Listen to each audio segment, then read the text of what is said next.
আপনারা কি ভাবছেন লয়ার, অ্যাডভোকেট আর ব্যারিস্টার সব এক? তাহলে ভুল করছেন। আজকের ভিডিওতে আমরা খুব সহজ ভাষায় জেনে নেব লয়ার, অ্যাডভোকেট আর ব্যারিস্টার কারা, তাদের কাজ কী। প্রথমেই আসি লয়ার নিয়ে।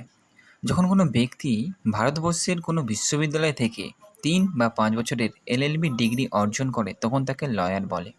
একজন লয়ারের কাজ হলো তিনি শুধুমাত্র আইনি পরামর্শ এবং ড্রাফটিং করতে পারেন, কিন্তু কোর্টে মামলা লড়তে পারবেন না।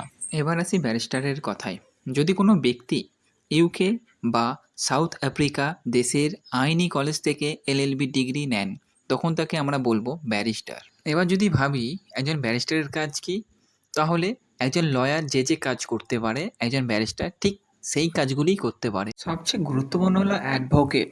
যখন কোনো লয়ার বা ব্যারিস্টার তার ডিগ্রি নিয়ে বার কাউন্সিল অফ ইন্ডিয়াতে নাম রেজিস্টার করে ফেলেন, তখন তিনি হয়ে যান অ্যাডভোকেট।